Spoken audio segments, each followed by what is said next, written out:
decided to leave the ship tonight, Father. I'm sure you must be as happy to be home as I. I know you have not felt well these last days, Father. I wish you would let me try to take care of you a little.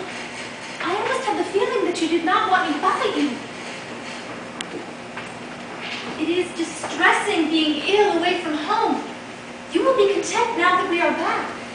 When I detect the delicious aroma of bay rum and see a loose cigar band and a decanter of my favorite brandy half empty, I can think of but one person. What has happened to Mr. Townsend? Did he jump out the window? Aunt says that he did stop by this evening, but that she has hardly seen him all winter. She says he has been most circumspect. Really? Well, I should have expected him to make my home his club. It is such a comfortable place to rest while others are working. Father, I hardly expected you to speak that way of Morris after all this time, particularly since we have done everything you wanted us to do. What a ridiculous position to be in. Well, it's a fitting end to the 6 most futile months of my entire life. They were not futile to me. I thought they were wonderful. Wonderful. Yes, Catherine, that's the very word you used. Tintoretto is a wonderful painter. The ices at Café Riche were wonderful. Almost as wonderful as Michelangelo's David. If you mean to say I did not appreciate it, you are wrong. I appreciated everything. You saw nothing, Catherine, nothing. What were the glories of Rome to you but a place to wait a letter from him? That is why you have not let me approach you these last weeks. Because I told you I still loved him. You carried the image of that wastrel with you everywhere we went. Blotted out any pleasure we might have had. I waited a long time for this trip to Paris, but I never imagined I would take it arm in arm with him. Well, there are some things one cannot teach people, even one's own daughter. One cannot give her eyes or understanding if she has none.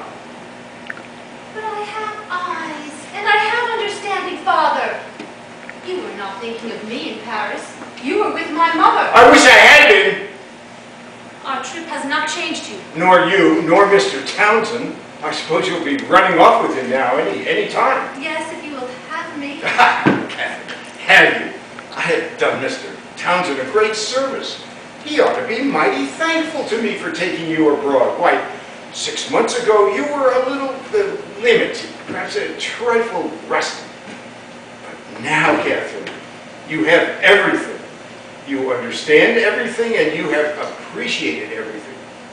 You will make someone a mighty fine companion. I will try to be. You will have to be very witty indeed, my dear girl.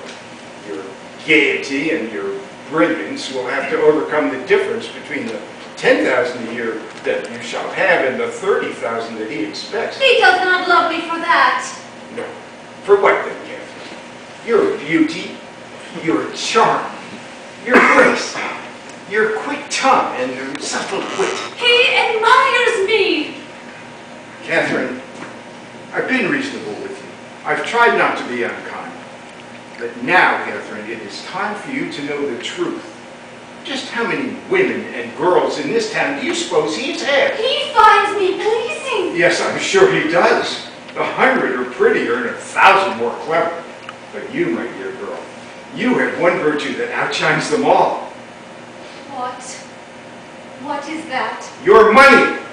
Oh, Father, what a monstrous thing to say to me. I don't expect you to believe that, Catherine. I've known you all your life, and I have yet to see you learn a thing. With one exception, you do embroider neatly. Well, since I shan't be at your wedding, I shall drink your health up in my bed. Good night, daughter mine.